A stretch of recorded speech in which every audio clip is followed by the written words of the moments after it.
Hey guys, do you have any stories from your past where you think back and you just go, that was insane? How was that even allowed to happen?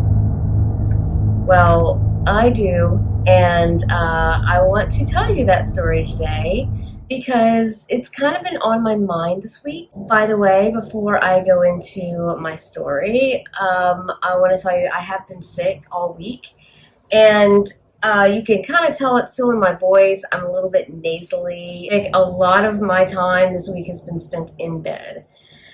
So that's been fun. So when I haven't been in bed, I was thinking about this and I was kind of doing some research on if these things still happen to people, and it seems that they do. So this isn't just like a me back 20 years ago thing. This still happens to people, and I like to warn them away from these things. I want to say they probably don't happen as often, and they tend to happen to people in medium to bigger cities. So if you're looking for a job in a rural area, that poster just fell down. It scared the crap out of me.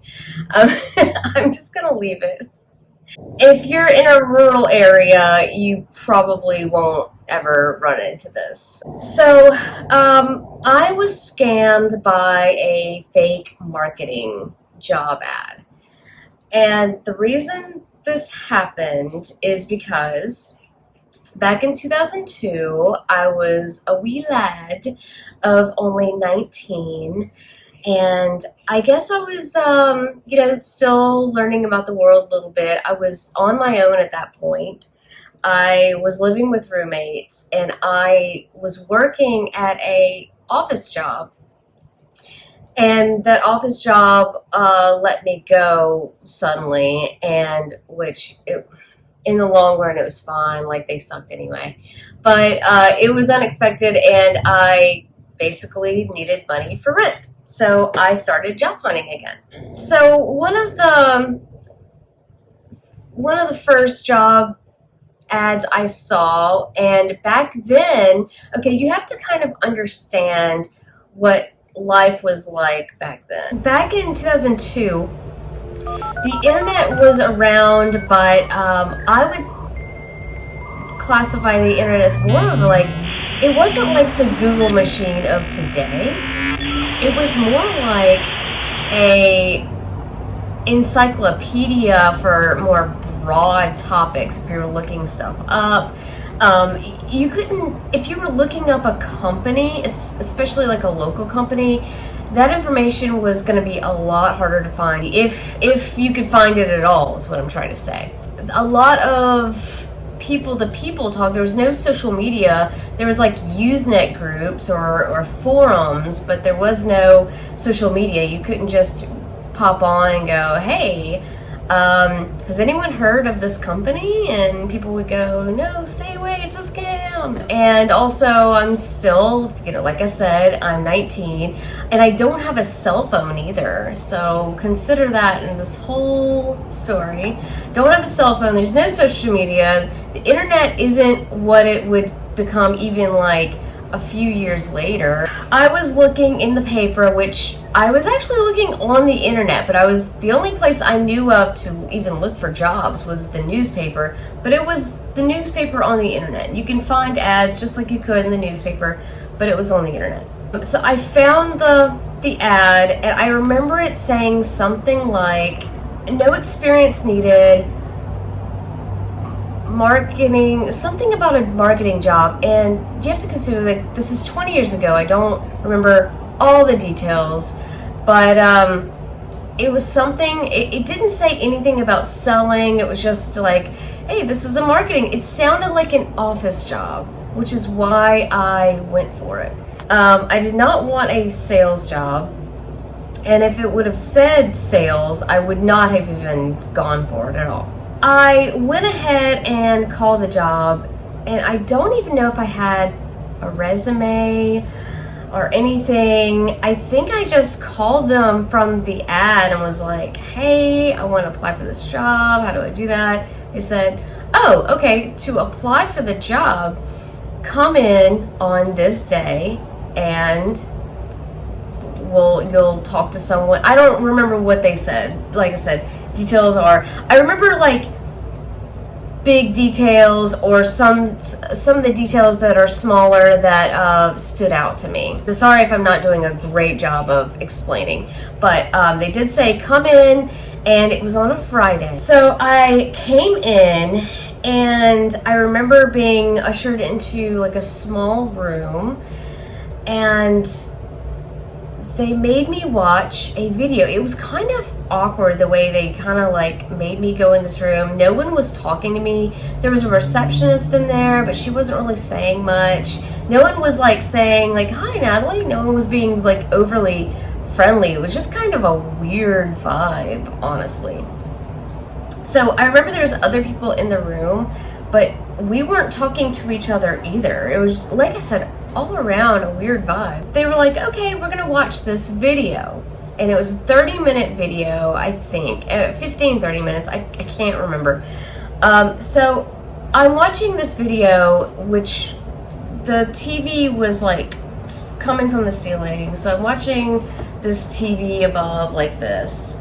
And they're talking about selling toys and marketing toys to companies. Now, mind you, this company was not called Toys R Us or KB Toy Store. It was something so vague that it was ridiculous. It was like Global Enterprise Solutions or something like that. And you could probably Google that and see that that maybe is a real company, but I'm just making up something. I don't know what it was called. I so wish I remember, because it was something so generic. But so these people were saying that they were basically, selling toys, specifically toys, to consumers, which I think were other businesses. They still did not tell me in this video what I would be doing. I think the video was like a broad overview of what the company did, but I think that was all a lie. So there's a lot of that. That was a lot of hidden information. Let me just say that. So then I go into this interview with a guy in like a very nice suit. He looked very well put together, and he was very nice. And I remember him like looking down at my resume, and like it mattered. And he was basically I don't know if he got any info. I don't remember what our like conversation was about or anything, but I do remember at the end of it, he was like, okay, I'm going to send you with a couple of associates, a couple of people that are partners, and you will do some, like a ride along to see how you like the job. And I don't remember what I was thinking at the time, but I must have been thinking like, this is very not what I was signing up for. I don't know what this is now. I go outside to the room where I was watching the video, and I wait some more, and I meet this guy named Brandon, and Brandon is in his like early 20s, and he said, okay, we're gonna take my truck out today because my partner's car doesn't have air conditioning, and it's Louisiana in the summer. It was like middle of the summer. And I was thinking, oh, so for this job, you need a car. You've got to take it somewhere. Like, where are we going? And at this point, like, I really think things got sketchy for me. When I was 19, I was just kind of like up for anything. I feel like I could have been killed really easily in a lot of ways, because I was just like up for, I wasn't like afraid to do things. So I went along with these two men. One was in his 40s or late 30s, maybe early 40s. Like I said, the other one, Brandon, was in his early 20s, and I don't remember what the other one's name was. Let's call him Hank. Okay. So, Brandon and Hank are now about to take me out. And by the way, Brandon's truck, so we can't take Hank's car, which is a sedan. Even my car, even if we took that car out, my car doesn't have air conditioner either. So we take Brandon's car, which does, but it's a truck and it's a single cab. And I'm a smaller person. I'm obviously going to be in between these two men. I don't know where I'm going with these two men. These two men could have taken me literally anywhere. I don't have a cell phone. Nothing. Anything could have happened. You know, they could have dropped me off in the middle of a swamp and no one would have even found me. No one even knew where I was. Like, does this sound insane to you yet? I don't know if I'm asking questions, but they're like, okay, so basically we're gonna take this stuff in the back of our truck and try to sell it. That is not marketing, that's selling. That's selling to people on the street.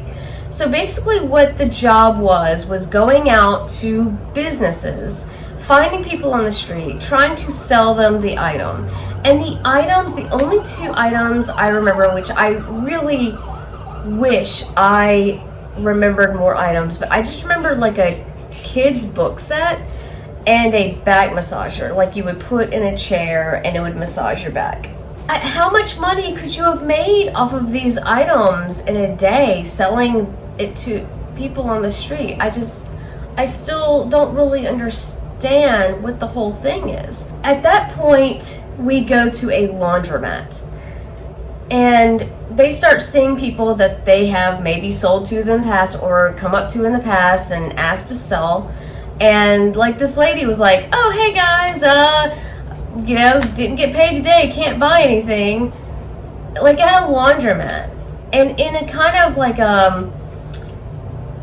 in a bad part of, not a terrible part, but like not a great part of town. The next place though will always stand out in my memory. So Brandon, the younger guy, he goes, let's stop at my girlfriend's office because there's some other women there. They may want to look at the massagers. I'm like, okay, wherever you want to go, you know, I have no control in this. So we go over there, and by this point, I'm noticing that like Hank is starting to really smell. Note that he's like basically literally next to me, rubbing against me, and I can't do anything about it. Like, it's like he didn't wear deodorant at all on a summer day in Louisiana. So we go to this office that is Brandon's girlfriend's office, and we start talking to the ladies. The ladies are all in this room talking to us, and they're actually like kind of interested in the massagers. As we're all sitting around and talking, Hank just straight up, like no context, just like out of nowhere, just decided to tell one of the ladies, you can sit on my lap and I'll massage you. What?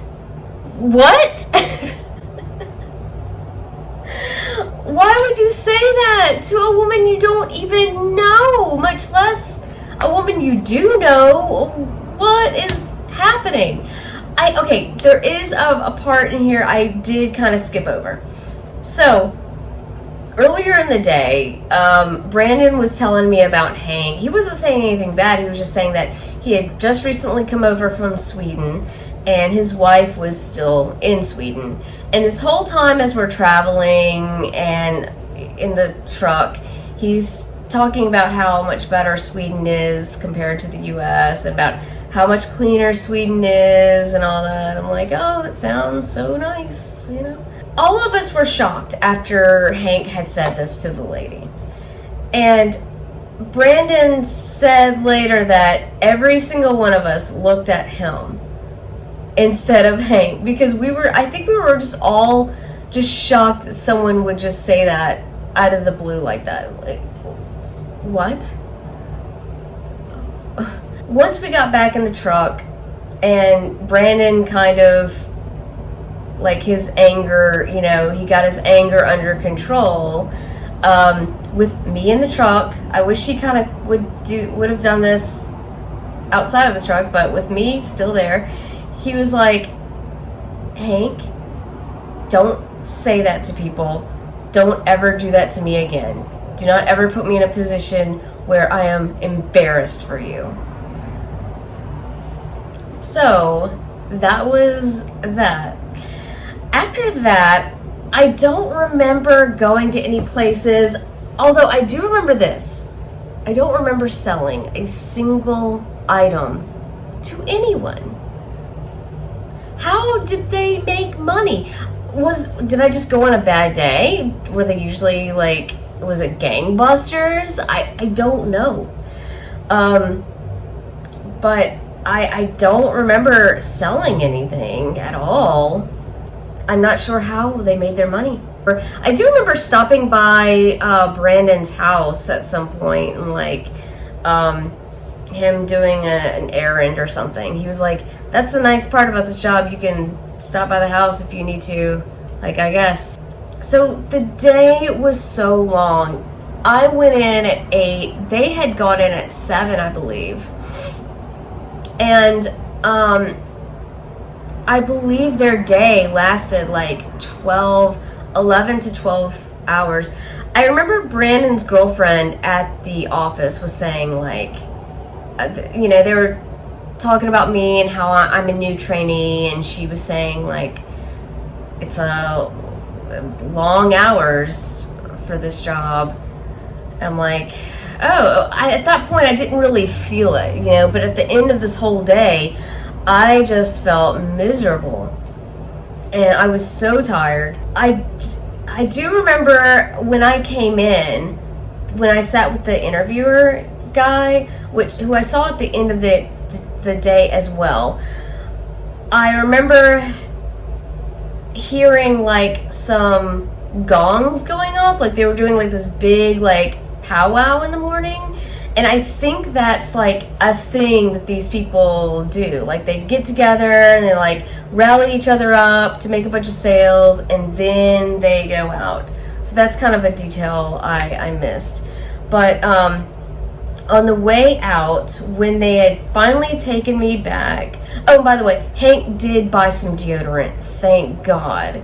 By then it was kind of too late. It was like he was just like putting deodorant on his like stinky body. But at least it was something, because it was the worst body odor I had smelled at that point.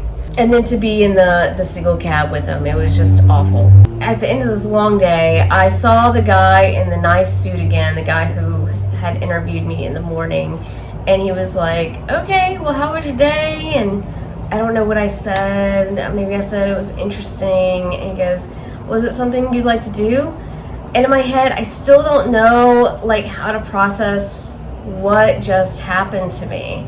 So I said yes.